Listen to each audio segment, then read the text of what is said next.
Una llamada preocupante de una maestra de la guardería conmocionó a la familia cuando se enteraron de que Rachel no había recogido a sus 2 hijos pequeños de la guardería. Cuando la madre de Rachel llegó a su casa, la impresión inicial era engañosamente tranquila. El coche de Rachel estaba estacionado afuera, creando la ilusión de que todo era normal. Sin embargo, al entrar en la casa, una sensación de inquietud comenzó a apoderarse de ella. A medida que se adentraba en la vivienda, se hizo evidente que algo andaba terriblemente mal. La casa estaba completamente desordenada, como si alguien hubiera registrado todo desesperadamente, dejando el caos a su paso. El descubrimiento en el corazón del hogar convirtió esta escena inquietante en un verdadero crimen. Tendida en el suelo, en un charco de sangre, estaba el cuerpo sin vida de Rachel O'Reilly. Cuando la policía llegó a la escena, quedaron profundamente conmocionados. Incluso investigadores experimentados admitieron que en sus años de servicio nunca se habían encontrado con un crimen tan brutal como este. Los signos de violencia estaban por todas partes: sangre salpicada en las paredes, los muebles e incluso en el techo. Estimados espectadores, por favor, no olviden darle me gusta, dejar un comentario bajo el video y suscribirse al canal para no perderse nuevos videos. Esto es muy importante para nosotros. En este documental de crímenes reales, hablaremos de Rachel O'Reilly, quien nació en 1974 en el condado de Dublín, un suburbio del norte de Irlanda. Desde el principio, la vida guardó un misterio peculiar para Rachel. Ella nunca supo quiénes fueron sus padres biológicos. Adoptada a una edad temprana por Rose y Jim Calley, Rachel creció en una familia que había elegido el amor. Los Calleys tenían otros 4 hijos adoptivos, creando un hogar bullicioso lleno de risas y experiencias compartidas. A pesar de su incapacidad para tener hijos biológicos propios, Rose y Jim dedicaron todo su corazón a su familia, asegurándose de que cada niño se sintiera profundamente amado y valorado. Rachel fue una niña destacada desde una edad temprana. Era una niña inteligente, decidida y ambiciosa que sobresalía en casi todos los aspectos de su vida. Su rendimiento académico fue consistentemente sólido y era conocida por su compromiso para ayudar a sus padres en la casa, siempre dispuesta a echar una mano con las tareas domésticas o a asistir a sus hermanos menores. El carácter de Rachel estaba definido por su calidez y amabilidad. Era naturalmente sociable, evitaba los conflictos y podía establecer una buena relación con cualquier persona que conociera. Esta habilidad para conectar con los demás se complementaba con su destreza atlética. Jugaba al softball de manera competitiva, batiendo récords locales y liderando a su equipo hacia la victoria en numerosos torneos. Sus logros en el campo le granjearon la admiración de sus compañeros y entrenadores por igual. Más allá de sus logros atléticos y académicos, Rachel tenía un vínculo único y cercano con su madre adoptiva, Rose. Su relación se construyó sobre la confianza y el respeto mutuo. Rachel le confiaba todos sus secretos a su madre, buscando guía y consuelo en su sabiduría. Incluso, después de que Rachel creciera, se casara y formara su propia familia, continuó manteniendo esta conexión especial con Rose, hablando con ella a menudo y valorando su papel como confidente. Cuando llegó el momento de que Rachel planificara su futuro, se propuso estudiar marketing en una institución local. Su ambición no terminó con los estudios. Mientras cursaba su carrera, también comenzó a trabajar como vendedora en unos grandes almacenes de la ciudad. Su ética de trabajo fue notable, equilibrando sus estudios, su trabajo y su pasión por los deportes al unirse a un equipo de softball del vecindario. La vida de Rachel estaba llena de actividad y propósito, y era ampliamente admirada por quienes la conocían. En marcado contraste, se sabe poco sobre la vida temprana de Joe O'Reilly, el hombre que más tarde se convertiría en el esposo de Rachel. Lo que se recuerda pinta un cuadro sombrío de su carácter. Sin embargo, los detalles sobre su juventud siguen siendo escasos. Nacido en 1972 en el condado de Dublín, Joe creció en una familia modesta junto a su hermana mayor. Era el segundo hijo de unos padres que enfatizaban los valores del trabajo duro y la independencia. El hogar de los O'Reilly no era de lujo, pero sí uno donde la disciplina y la autosuficiencia estaban profundamente arraigadas. Joe era un chico alto y atlético, con amor por el softball, un deporte que practicó durante toda su juventud. Después de terminar la escuela secundaria, realizó un curso por correspondencia en publicidad, demostrando un cierto nivel de ambición. Para mantenerse, Joe consiguió un trabajo como gerente en unos grandes almacenes. Fue aquí, solo unos meses después, donde el destino hizo que se cruzara con Rachel. Joe tenía 19 años y Rachel solo 17 cuando sus caminos se cruzaron por primera vez. Desde el momento en que puso sus ojos en Rachel, Joe quedó cautivado. El cabello rubio brillante y la personalidad radiante de la nueva empleada captaron inmediatamente su atención. Decidido a conquistarla, Joe no perdió el tiempo en presentarse y dejar claro su interés. Sin embargo, Rachel no fue fácilmente persuadida. Por razones que se guardó para sí misma, rechazó firmemente los avances iniciales de Joe, negándose a salir en una cita con él. Indiferente, Joe lanzó una campaña implacable para ganarse su afecto. Le dejaba pequeños regalos en el trabajo, flores, chocolates y notas escritas a mano. La halagaba a menudo, esforzándose por hacerla sonreír. Los otros empleados de los grandes almacenes observaban los esfuerzos de Joe con fascinación, y su persistencia inquebrantable se convirtió en un tema de conversación diario. Sin embargo, Rachel permaneció impasible, manteniendo las distancias a pesar de su obvia devoción. Joe, sin embargo, no era de los que se rendían fácilmente. En un movimiento calculado, comenzó a leer su novela favorita, esperando que le diera algo significativo para discutir con ella. Esta estrategia le valió algo de atención, pero no fue suficiente para ganarse su corazón. El punto de inflexión llegó cuando Joe descubrió la pasión de Rachel por el softball. Al darse cuenta de que esta era su oportunidad de conectar con ella a un nivel más profundo, se unió a ella en el campo de práctica y comenzó a jugar junto a ella. Habiendo practicado el deporte durante años, Joe mostró sus habilidades, impresionando tanto a Rachel como a sus compañeras de equipo. Sus contribuciones llevaron al equipo a la victoria, finalmente derribando las barreras que Rachel había levantado. Al ver esta nueva faceta de él, Rachel aceptó salir en una cita con Joe. Esto marcó el comienzo de un romance apasionado y vertiginoso. Joe no escatimó esfuerzos para demostrar su amor y devoción por Rachel. Desde el mismo comienzo de su relación, la colmó de afecto y atención que parecía casi demasiado bueno para ser verdad.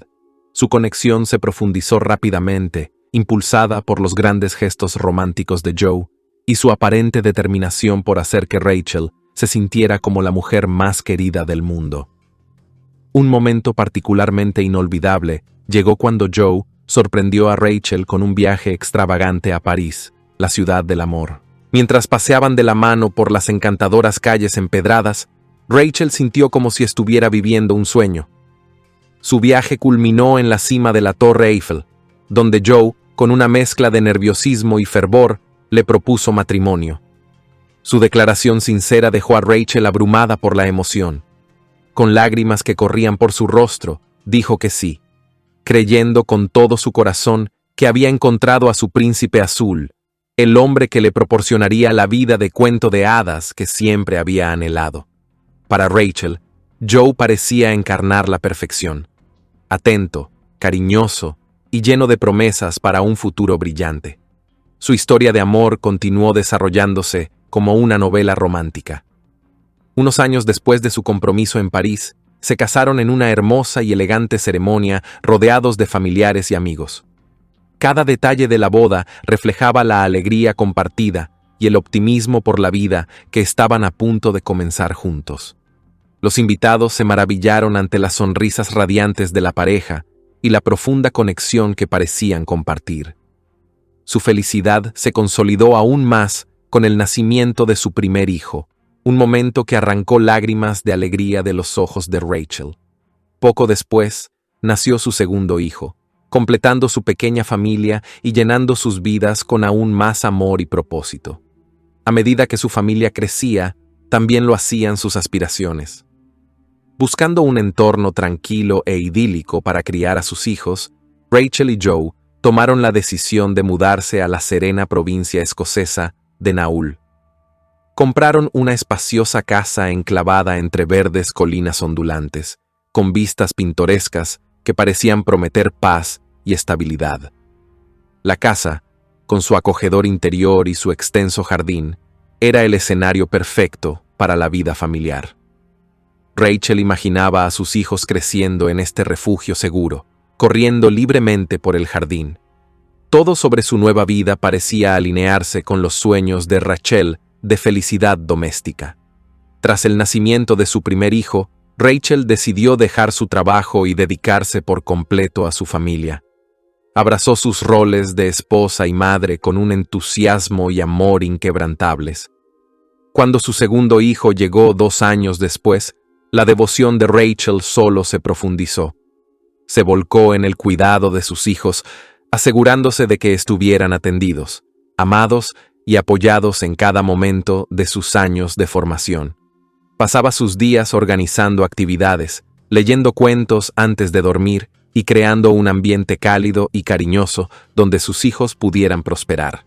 Mientras tanto, Joe asumió el papel de principal sostén de la familia. Consiguió un puesto como especialista en publicidad exterior en una prestigiosa agencia de publicidad, un rol que requería tanto creatividad como dedicación. El carisma y la ambición de Joe rápidamente lo distinguieron en el lugar de trabajo. Sus colegas admiraban su confianza, puntualidad y fuerte ética de trabajo. Era conocido por su capacidad para manejar incluso las tareas más desafiantes con facilidad y profesionalismo. La dedicación de Joe a su trabajo a menudo lo llevaba a quedarse hasta tarde para completar proyectos o llegar temprano para prepararse para presentaciones importantes. Sus esfuerzos no pasaron desapercibidos. Se ganó el respeto y la admiración de sus compañeros, consolidando su reputación como un profesional confiable y motivado. A pesar de su exigente horario de trabajo, Joe hizo un esfuerzo concertado para mantener su estilo de vida atlético. Era madrugador, yendo con frecuencia al gimnasio antes de comenzar su jornada laboral. En casa, incluso había instalado una modesta área de entrenamiento equipada con pesas, una bicicleta estática y otros elementos esenciales para el fitness. Para cualquiera que los viera desde afuera, Joe parecía encarnar el ideal de un hombre exitoso y completo. A medida que pasaban los años y sus hijos crecían, Rachel decidió aceptar algún trabajo por su cuenta para contribuir a los ingresos familiares.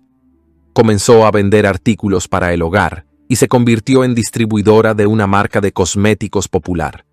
Esta empresa no solo le proporcionó una sensación de logro, sino que también le permitió relacionarse más con sus vecinos y su comunidad. La naturaleza amigable y accesible de Rachel la convirtió en una figura querida en el vecindario. A menudo se la describía como amable, sociable y profundamente dedicada a su familia. Su actitud alegre y su disposición a ayudar a los demás solo añadían a su creciente reputación como la madre y vecina ideal. Sin embargo, debajo de la superficie de su vida aparentemente perfecta, se estaba gestando un problema. A medida que la carrera de Joe avanzaba, comenzó a pasar menos y menos tiempo en casa. Sus ausencias se hicieron más frecuentes, con excusas que iban desde reuniones nocturnas hasta plazos apremiantes. A menudo, regresaba a casa solo para ducharse, cambiarse de ropa y dormir antes de salir nuevamente al trabajo. Aunque Joe atribuía su horario cada vez más errático a las demandas de su trabajo y a la promesa de una inminente promoción, la distancia emocional entre él y Rachel aumentaba. Los esfuerzos de Rachel por apoyarlo y mantener su conexión parecían pasar desapercibidos, dejándola sintiéndose aislada e infravalorada. Lo que una vez había sido una asociación construida sobre el amor y la confianza, se estaba deshilachando lentamente, dejando a Rachel navegando los desafíos de la paternidad y el matrimonio largely sola. En el verano de 2004, un evento inesperado y profundamente inquietante destrozó sus vidas. Los servicios de protección infantil recibieron una carta anónima que acusaba a Rachel de ser una madre negligente y abusiva con sus 2 hijos pequeños, que en ese momento tenían 4 y 2 años. Las acusaciones eran tanto impactantes como infundadas, pero aún así provocaron una investigación inmediata. Se envió una comisión especial al hogar de los O'Reilly para evaluar la situación. Para Rachel, la experiencia fue francamente angustiosa. Fue interrogada extensamente, su crianza fue escrutada y su hogar inspeccionado minuciosamente.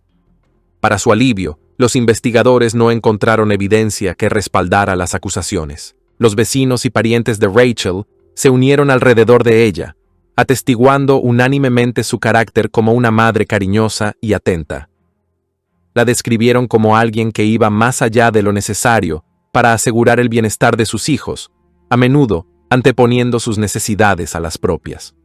Si bien la investigación finalmente absolvió a Rachel de cualquier maldad, el daño ya estaba hecho.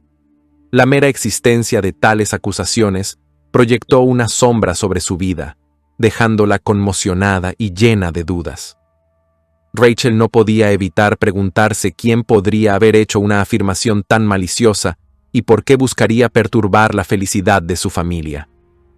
El lunes 4 de octubre de 2004 comenzó como un día ordinario en el hogar de los O'Reilly. Joe salió temprano hacia el trabajo, como era su costumbre, mientras Rachel y los niños aún dormían. A lo largo del día, intentó comunicarse con Rachel varias veces por teléfono, pero ella no contestó. Cada vez más preocupado, llamó al teléfono fijo, pero cada vez contestaba el contestador automático. Su voz temblaba mientras dejaba mensajes, suplicando a Rachel que le devolviera la llamada y expresando su creciente inquietud. Por la tarde, Joe recibió una llamada de la maestra del jardín de infantes de los niños, quien le informó que Rachel no había recogido a los niños, algo completamente fuera de carácter para ella. Alarmado, Joe contactó inmediatamente a la madre de Rachel, Rose, para preguntarle si había tenido noticias de su hija. Cuando Rose respondió que no, Joe le rogó que fuera a su casa a verificar cómo estaba Rachel, mientras él iba al jardín de infantes a recoger a los niños. Cuando Rose llegó a la casa de los O'Reilly, fue recibida por un silencio inquietante. El coche de Rachel estaba estacionado en el camino de entrada, lo que indicaba que estaba en casa, pero la casa misma estaba oscura y silenciosa. Rose llamó a la puerta y gritó el nombre de su hija, pero no hubo respuesta. Al entrar en la casa, quedó impactada por la escena que tenía ante ella.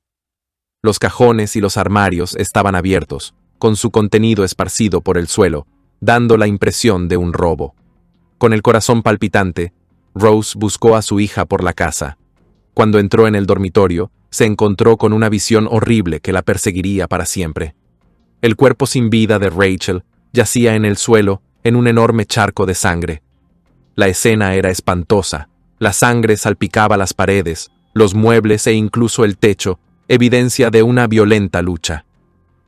Rose corrió hacia el lado de su hija, esperando desesperadamente que aún estuviera viva.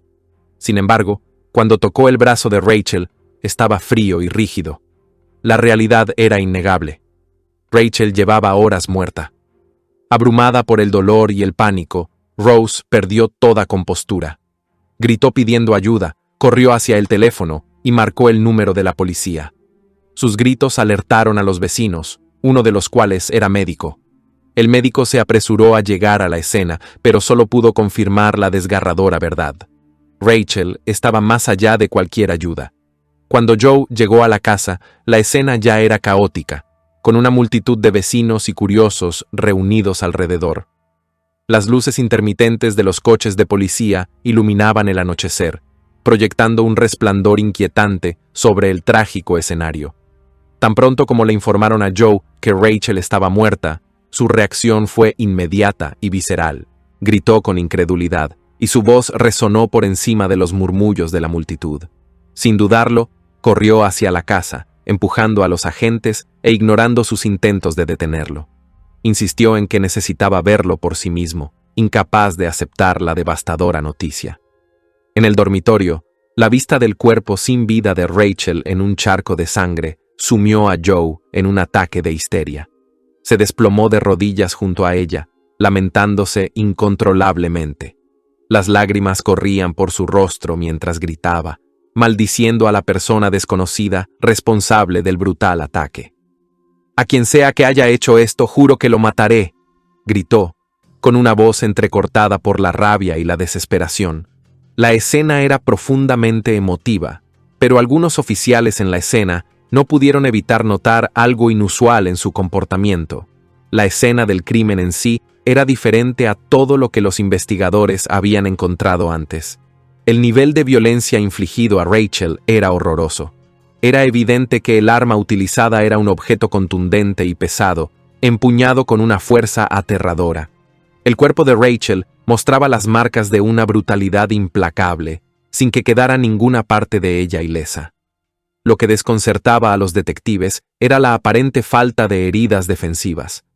Parecía como si Rachel hubiera sido atacada por detrás, sin darle oportunidad de resistirse o defenderse. La violencia excesiva sugería una profunda animosidad personal más que un acto de violencia aleatorio. La escena había sido preparada para parecer un robo. Los cajones estaban abiertos y su contenido esparcido por el suelo. Sin embargo, el instinto de los detectives les decía que no se trataba de un allanamiento de morada ordinario.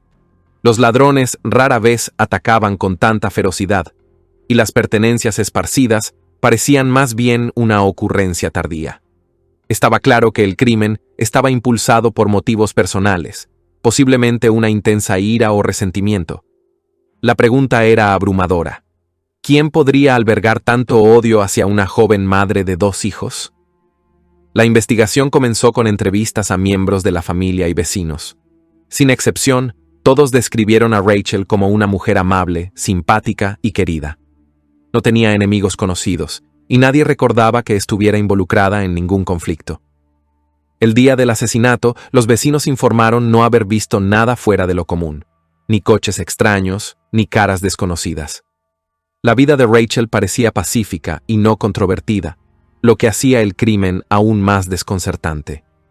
Joe proporcionó una coartada, afirmando que había estado al otro lado de la ciudad, en una terminal de autobuses por trabajo. Un compañero de trabajo confirmó su historia, afirmando que Joe lo había llamado durante el día. A pesar de esta corroboración, la policía no podía disipar sus dudas sobre la participación de Joe.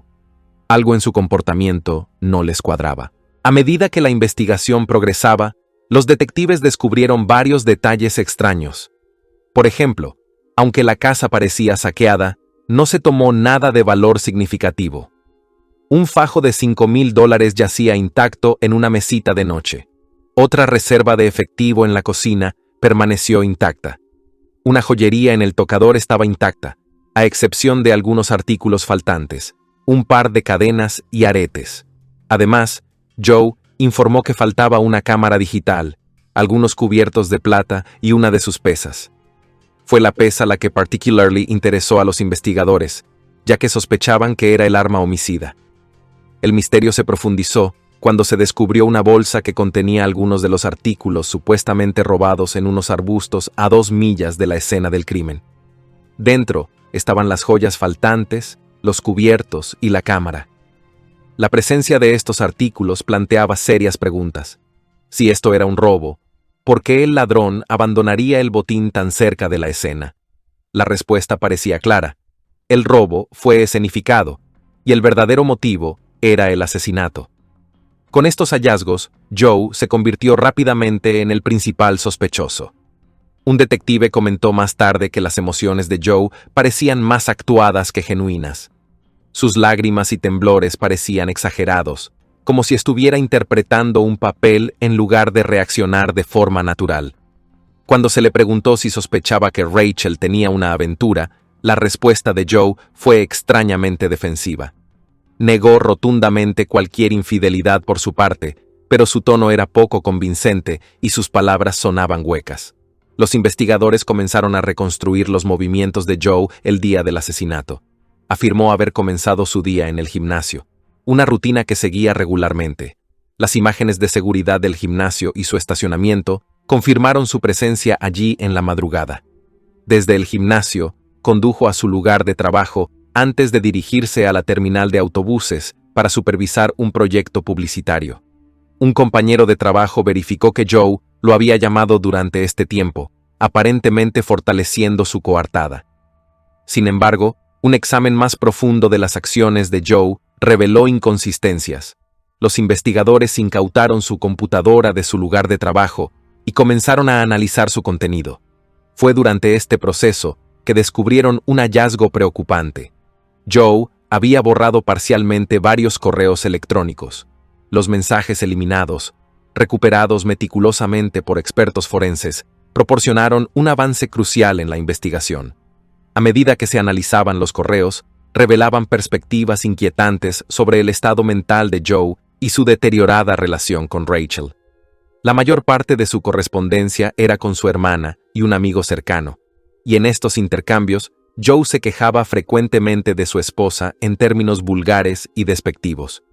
Sus palabras pintaban la imagen de un hombre profundamente amargado y resentido. Los investigadores notaron que el lenguaje de Joe hacia Rachel estaba lleno de disgusto y desprecio, reflejando su prolongado desinterés en ella como pareja. Sin embargo, el descubrimiento más condenatorio llegó en forma de una serie de correos electrónicos intercambiados entre Joe y una compañera de trabajo llamada Nikki Pell. Estos mensajes dejaban poca duda de que su relación iba mucho más allá de lo profesional. La correspondencia estaba impregnada de insinuaciones afectuosas y promesas veladas, dejando claro que Joe y Nikki estaban involucrados en una aventura clandestina. Nikki Pell, como pronto supieron los investigadores, era una profesional de la publicidad que trabajaba estrechamente con Joe. A pesar de ser 10 años mayor que él, la diferencia de edad no les había disuadido de comenzar una relación ilícita.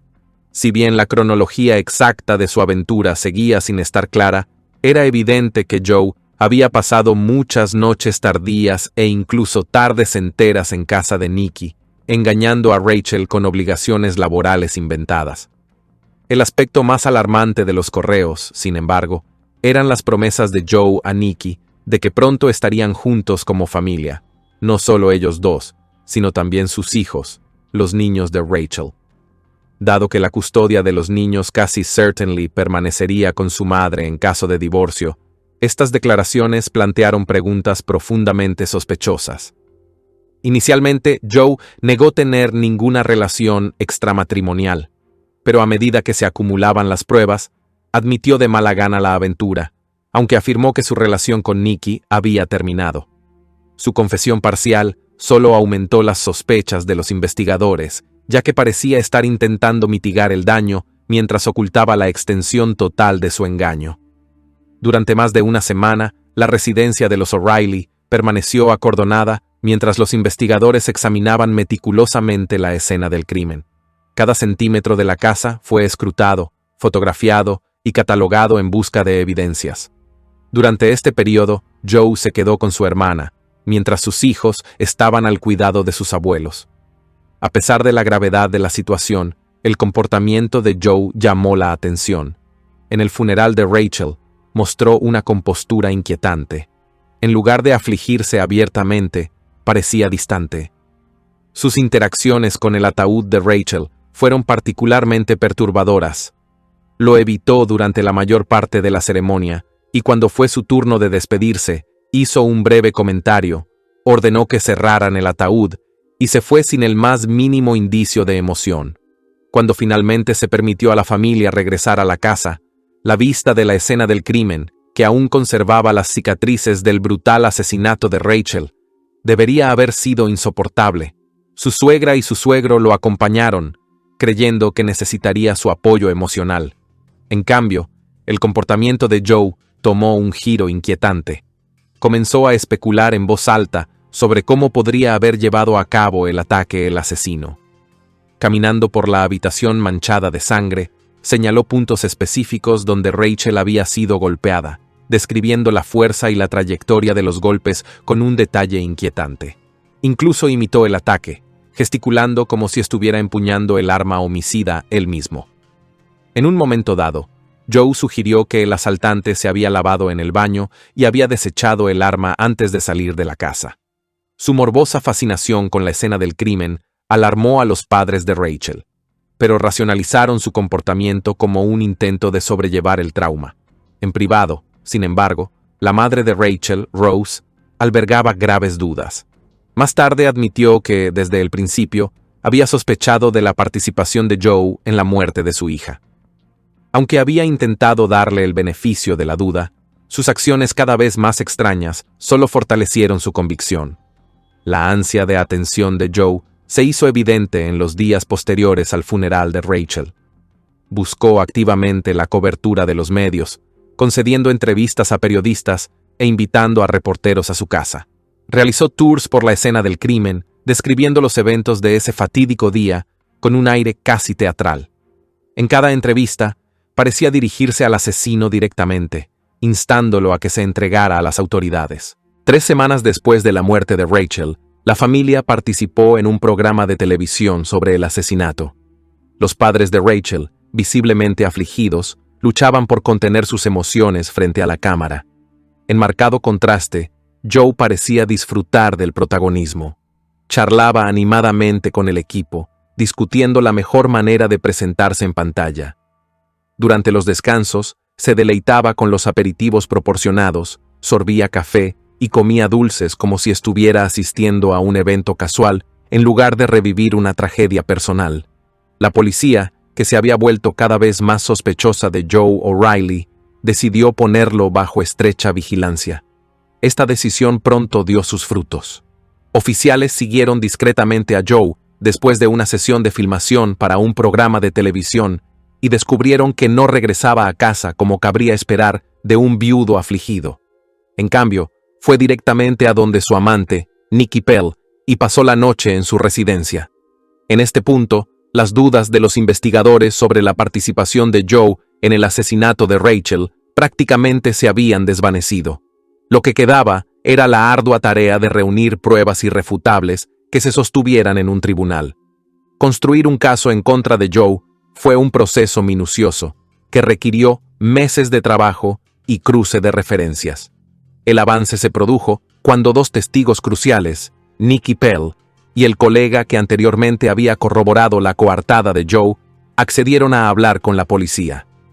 Ambas personas se enfrentaban a un posible tiempo en la cárcel por perjurio, y el peso de esta amenaza los persuadió de cooperar.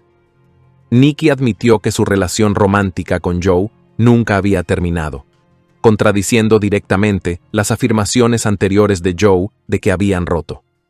También reveló un detalle significativo y explosivo. Rachel había descubierto su aventura poco antes del asesinato. Esta revelación había llevado a una acalorada discusión entre Rachel y Joe la noche anterior a su muerte. Mientras tanto, el colega confesó que había avalado la coartada de Joe a petición de su amigo, sin saber en ese momento que Joe era un sospechoso de asesinato. Admitió que no tenía conocimiento directo del paradero de Joe durante las horas críticas del asesinato de Rachel. Con estas revelaciones, los cimientos de la narrativa cuidadosamente construida por Joe comenzaron a desmoronarse. La correspondencia recuperada de la computadora de Joe, en la que insultaba a su esposa y planeaba su futuro con su amante y sus hijos, también se agregó al caso. La policía también analizó las numerosas declaraciones públicas y apariciones en los medios de Joe, notando un patrón perturbador. En entrevistas y durante la filmación del programa de televisión, Joe hablaba sobre el asesinato de Rachel con un nivel de detalle que solo el perpetrador podría poseer. Describía aspectos de la escena del crimen, la naturaleza de las lesiones y los movimientos del asesino de maneras que no podían ser conocidas por una parte inocente. Los investigadores concluyeron que los comentarios descuidados de Joe les habían permitido inadvertidamente reconstruir el crimen en su totalidad. En la mañana del asesinato, Joe preparó deliberadamente el escenario para establecer una coartada. Fue al gimnasio, asegurándose de ser visto por las cámaras de seguridad del establecimiento y otros clientes. Luego, informó a sus colegas que estaría fuera de la oficina la mayor parte del día, trabajando en una ubicación remota, y que su teléfono podría no estar disponible. En lugar de dirigirse a la terminal de autobuses como afirmó, Joe regresó a casa. armado con una pesa, se escondió en el dormitorio conyugal, esperando a que Rachel regresara después de dejar a los niños en el jardín de infantes. Cuando Rachel entró en la casa, Joe la atacó por detrás, golpeándola con fuerza brutal. El asalto fue rápido y no le dejó oportunidad de defenderse. Después del asesinato, Joe limpió meticulosamente la pesa y se lavó la sangre de sí mismo en el baño privado. Se cambió de ropa y escenificó la escena para que se pareciera a un robo, esparciendo objetos por la casa para despistar a los investigadores. A su salida, desechó el arma homicida, su ropa manchada de sangre y varios artículos para reforzar la ilusión de un allanamiento. Para fortalecer aún más su coartada, Joe llamó al teléfono de Rachel varias veces, dejando mensajes de voz en un tono preocupado y enviando mensajes de texto pidiéndole que le devolviera la llamada. Más tarde, en el trabajo, su comportamiento levantó sutiles banderas rojas. Sus colegas observaron que parecía inusualmente nervioso, con las manos levemente temblorosas. Cuando se le preguntó si se sentía indispuesto, Joe desvió las preguntas y se retiró rápidamente a su oficina. Poco después, recibió la llamada del jardín de infantes, informándole que Rachel no había recogido a los niños. En lugar de apresurarse a casa, Joe le indicó a la madre de Rachel, Rose, que fuera a ver a su hija, asegurando que fuera ella quien descubriera la escena espantosa. Su deseo de publicidad y atención trabajó en su contra, a pesar de que él creía haber considerado todas las posibilidades y que probar su culpabilidad sería imposible. A la policía le tomó 2 años construir un caso lo suficientemente sólido para arrestar a Joe. Al reconstruir meticulosamente sus movimientos el día del asesinato, los investigadores pudieron confirmar su presencia en la casa familiar durante la ventana de tiempo crítica. Los registros de telefonía móvil jugaron un papel pivotal. Los datos de las torres de telefonía mostraron que el teléfono de Joe estaba en la casa cuando Rachel fue asesinada, contradiciendo su coartada. Durante el juicio, surgieron detalles adicionales impactantes. Se reveló que la carta anónima enviada a los servicios de protección infantil, acusando a Rachel de ser una madre abusiva, había sido escrita por la madre de Joe a petición suya. Esta carta era parte de la estrategia calculada de Joe para socavar la reputación de Rachel y posicionarse a sí mismo como el padre más adecuado en caso de divorcio. Sin embargo, las acusaciones en la carta fueron investigadas a fondo y se encontraron infundadas, exponiendo aún más las tácticas manipuladoras de Joe. Joe O'Reilly, envalentonado por su arrogancia y su inquebrantable creencia en su propia invencibilidad, decidió actuar con audacia y certeza durante su juicio. Exudaba un aire de confianza, como si creyera que su liberación era inevitable. A lo largo de los procedimientos, Joe mostró una sorprendente falta de remordimiento. Se reía abiertamente, conversaba animadamente con su equipo legal e incluso contaba chistes en la sala del tribunal. Su actitud impactó a muchos de los presentes, incluida la afligida familia de Rachel, que miraba incrédula cómo Joe trataba el juicio como si fuera un mero trámite en lugar de una lucha por la justicia. A pesar de su actitud despreocupada, el verano de 2007 traería un ajuste de cuentas. Después de meses de testimonios convincentes, pruebas irrefutables y apelaciones emocionales, el tribunal declaró a Joe O'Reilly culpable del brutal asesinato de su esposa, Rachel. El veredicto sacudió la sala del tribunal. Joe, que había mantenido la compostura durante todo el juicio, finalmente pareció conmocionado mientras se leía la sentencia en voz alta. Los abogados de Joe inmediatamente prometieron impugnar la decisión. Presentaron múltiples quejas y apelaciones, argumentando errores procesales e insuficiencia de pruebas. Sin embargo, a pesar de sus persistentes esfuerzos, cada apelación fue rechazada. Los tribunales confirmaron el fallo original, reafirmando la culpabilidad de Joe O'Reilly y su cadena perpetua.